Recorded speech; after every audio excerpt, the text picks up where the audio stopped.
If you're an avid movie watcher, chances are you've seen at least one film from the asylum. It may have been one of their intentionally bad monster films like Mega Shark vs. Giant Octopus, or perhaps you were duped into watching a mockbuster. You settled in to watch Battle Los Angeles, but instead what you saw was Battle of Los Angeles. Maybe it was the incredibly clever 11-11-11 instead of 11-11-11. Or maybe you're just like me and you enjoy some gleefully ridiculous low-budget cinema. Whatever the case, the asylum are making movies that are making money and they aren't going away anytime soon. If anything, they're getting bigger and more brazen. Case in point is this week's movie, Sharknado. Sharknado is a 2013 action horror comedy directed by Anthony C. Ferrante. If you're watching this film expecting Jaws or even Deep Blue Sea, you're doing it wrong. The movie opens with what else? A bunch of sharks in a tornado. Not gonna waste any time here. Then we get some titles taken straight out of any After Effects introductory course. 20 miles off the coast of Mexico, some shark poachers are making a deal.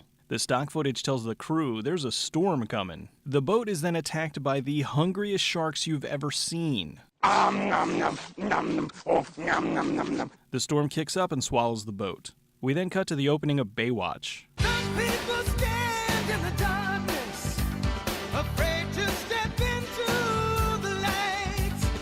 Finn and his friend Baz are getting ready to go surfing. This girl's taking an awful long time to put on her wetsuit. Over in Finn's bar, appropriately named Finn, we meet Nova. Well, Nova's ass. She's talking to old touchy-feely George. Hey, I'm not that old. I've still got some moves, babe. Hey, what did I tell you? You can touch everything in this bar except for me. Hey! Oopsies. Looks like you need another drink. The news is reporting on a hurricane that's driving hundreds of sharks closer to the shore. The wetsuit girl goes out to meet Steve Sanders and is promptly eaten. What beach is this? That's not the one we saw a minute ago. The sharks move in and eat anyone in the water. Why are the people running off the beach? The sharks can't get to them on land, unless it's armed and dangerous. Baz gets attacked by the dreaded stealth shark and Finn saves him. Hang on! Nah, don't hang on. Hang on!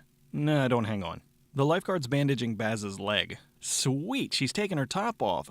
Oh, never mind. Hurricane? Massive shark attack?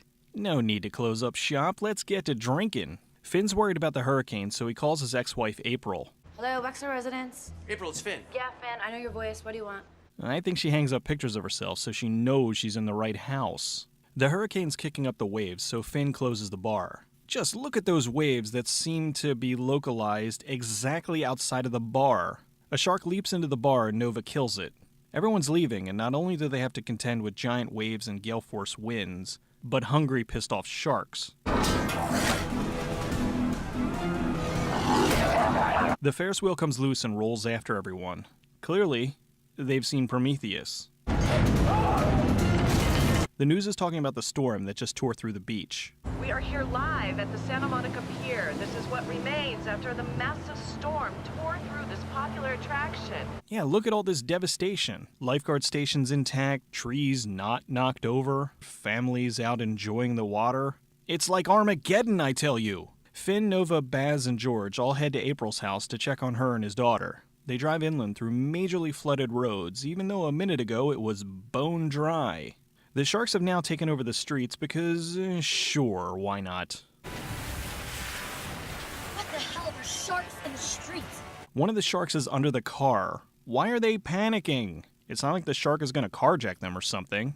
Actually, now that I think about it, it is an asylum film. I wouldn't put it past them. They make their way to a ramp and a bunch of cars are broken down. Conveniently, though, they're spaced out so the truck can easily maneuver around them. The water's spilling into the ramp, and the sharks are eating the idiots outside of their cars. The group goes to rescue the people that are trapped. There's like an inch of water out here, folks. You gotta move! George goes to rescue a dog, but gets eaten. The appropriate remark while being ingested by a shark, oh crap, ow, ah.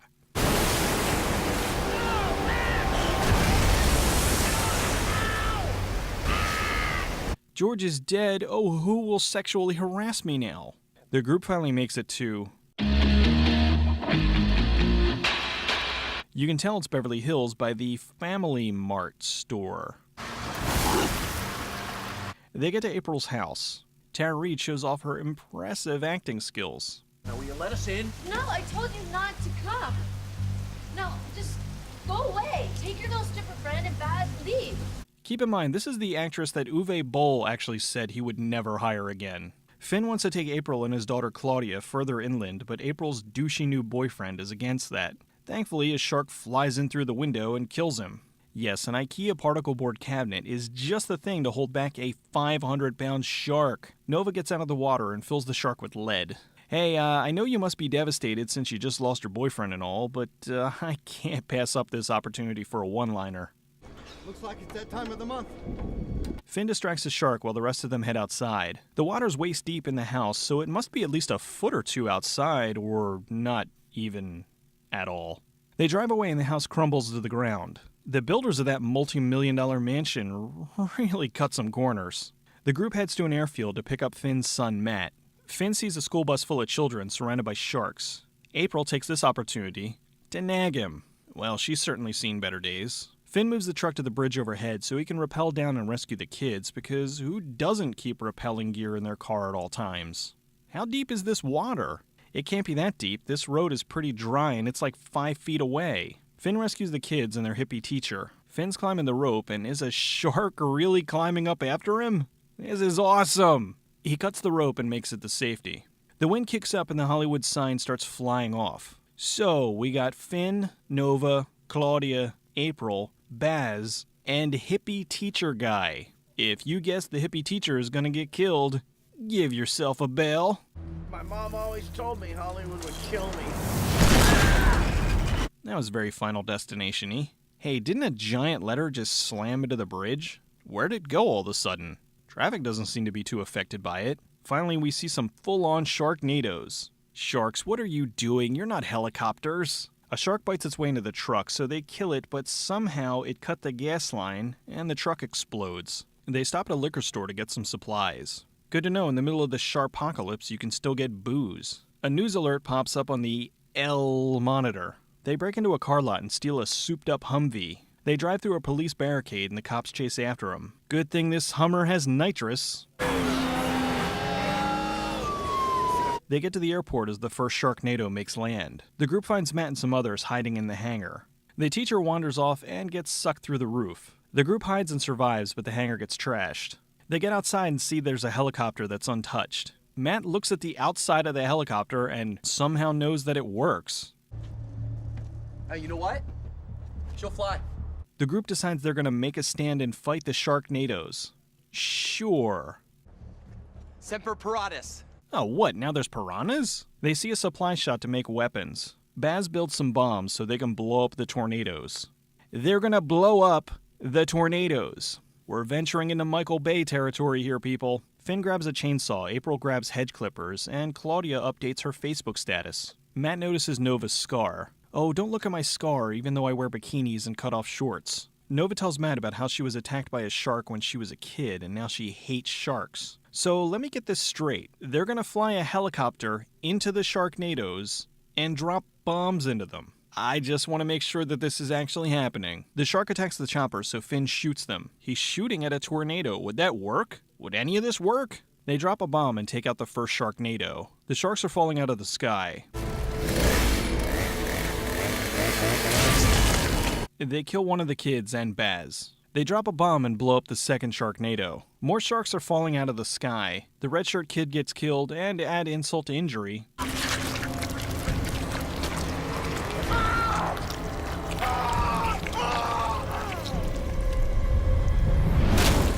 Claudia swings an axe, and I think Post forgot to put the shark effect in. The remainder of the group heads to a veteran retirement home. The sharks are dropping into the pool, so Finn somehow manages to blow up water.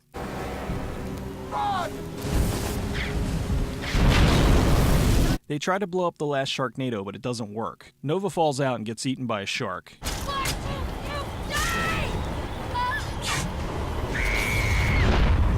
Matt loses control and crashes the helicopter. Finn rescues him, and surprisingly, the chopper doesn't blow up. The Hummer's filled with explosives, so Finn drives it into the final Sharknado. Did he just do a hang 10 to the Sharknado?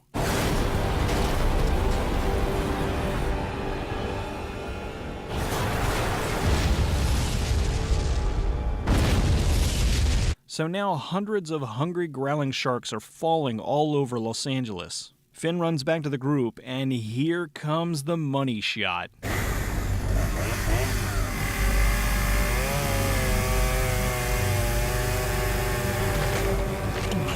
He cuts his way out, and oh yeah, this was the same shark that ate Nova. They stare off into the city to see the devastation that, let's face it, they had a lot to do with. Then the outro song is just about perfect.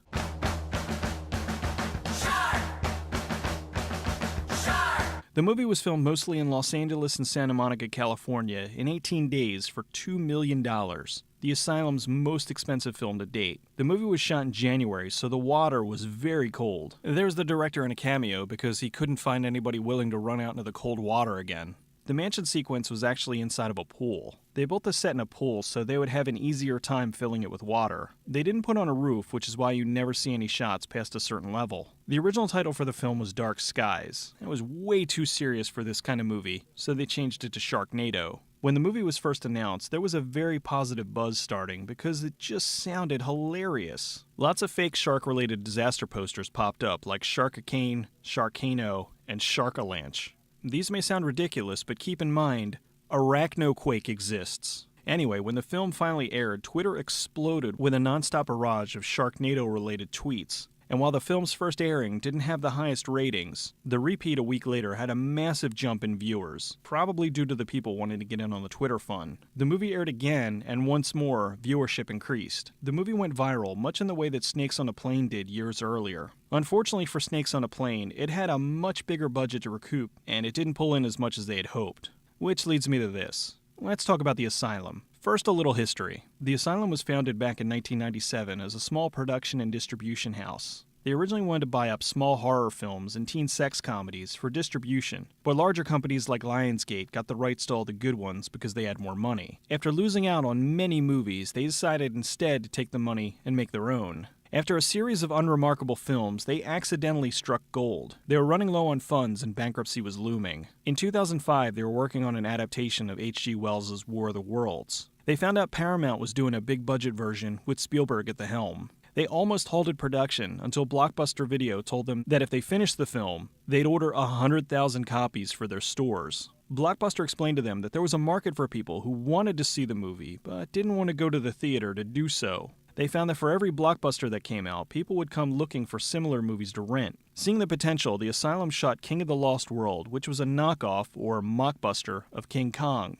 Blockbuster bought 100,000 copies, and the company was saved. The company moved into full swing and made an assortment of mockbusters. Snakes on a Train, The Da Vinci Treasure, When a Killer Calls, and 666 The Child. As the years went on, they started making more and more movies. They shifted to a movie-a-month schedule. That was film a movie in a month, send it to post, and have it on the market within 6. While the Asylum still makes mockbusters, it's only about 30% of their business. They also make giant monster movies like Mega Python vs. Gatoroid, teen sex comedies like Sexpot, and even started a religious and family production house called Faith Films, with movies like Sunday School Musical and Princess and the Pony. The Asylum films started doing very well in video on demand, and they noticed another trend. Movies that started with numbers, or the letter A, were getting viewed more because they were the first things to come up on video on demand. So they started making movies with titles like Number 1 Cheerleader Camp and 8213 Gacy House. Their production schedule's huge now, with an expected 26 movies to be released in 2013. Sci-Fi started picking up their films for syndication under their Sci-Fi Originals line. The folks at Sci-Fi would give them a set list, which is what they were looking for, and it usually involved lots of blood, monster fights, and pretty girls. So now with money coming in from Redbox, Netflix, Video on Demand, and Sci-Fi, the Asylum was doing quite well. I have to laugh every time I see a post on a message board saying that the people at Sci-Fi should be fired because they have no idea what they're doing. Let me let you in on a little secret. They know exactly what they're doing. People think of low-budget films being less than $10 million.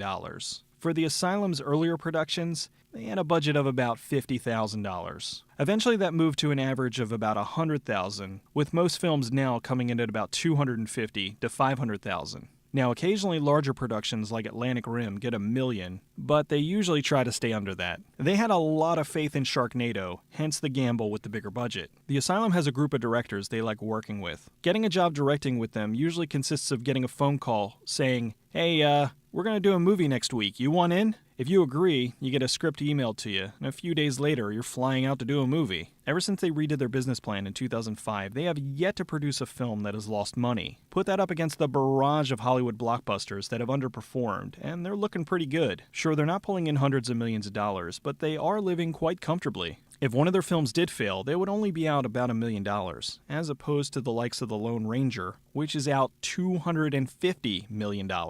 Did anyone really want this? Johnny Depp has a bird on his head. Now they have a little extra money to throw down. They've started to bring in more name actors. Now, not the George Clooney's of the world, but people like Jake Busey or Ving Rhames. Names that people recognize, but they're not exactly making big-budget movies anymore. So for all the people that said that these actors should fire their agents after making one of these films, keep in mind they're being paid a substantial amount of money for a few weeks of work. Plus, in the case of Sharknado, it gets their names out there again, which opens up new jobs. No, they aren't getting millions like a Hollywood production, but I would gladly take 20 grand for 18 days of work. Another complaint is people say if only they tried a little harder, they could actually make a better movie. Well, they started putting more effort into some of their productions, but then they discovered that they weren't selling any better. Essentially, they said, why bother? If they're both going to sell the same amount, why put forth the effort? They ran into trouble with some of their mockbusters because some studios would sue them over the movies and their release schedules. The big one that caught on the news was American Battleship, which was a mockbuster of Battleship. They lost the court hearing and had to change the name to American Warships. They also lost Age of the Hobbits, which was changed to Clash of the Empires. I think this is ridiculous that there are some studios going after them. The amount of money they spent on lawyers far outweighs any amount they would have lost by some confusion. The studios argued that they're misleading the public. I'm sorry, but if you mistook something like Sherlock Holmes starring Robert Downey Jr. and Jude Law for Sir Arthur Conan Doyle's Sherlock Holmes starring Ben Snyder, well, that's your own fault. All you have to do is look at the cover and you should know that they're not the same movie. The Asylum cover has a T-Rex, an octopus, and a fire-breathing pterodactyl, so we should know right away which is the better film. Actually, in this case, it's the Asylum version. The Asylum is just following trends. How is what they do any different from when one studio puts out Armageddon and another puts out Deep Impact, Dante's Peak and Volcano, Mirror Mirror and Snow White and the Huntsman? So back to Sharknado. What a blast. This is definitely one of the Asylum's best features. It takes itself just serious enough, and even though it's filled with glaring errors, that's the kind of thing that makes these movies worthwhile. Get together with a bunch of friends, watch the movie, and have a great time. Ian Ziering was actually really good, and Casey Serbo was super hot. Tara Reid looked like she didn't realize what kind of movie this was until it was too late, and while the other actors seemed to go in with gusto, she felt like she was phoning the whole performance in. I've seen a few people shocked that John Hurd would lower himself to being in a film like this. Need I remind you that he was in White Chicks, which I would put in a few layers lower than this. Well, except for Terry Crews. He's the only good thing about that movie. To the people on the IMDb giving this bad ratings, did you not realize you were watching a movie called Sharknado? If you groan when you hear the title, you should already know that this movie isn't for you, so why watch it and then bitch about the quality? The movie makes no bones about what it is. It's sharks in a tornado. Still more believable than Twister.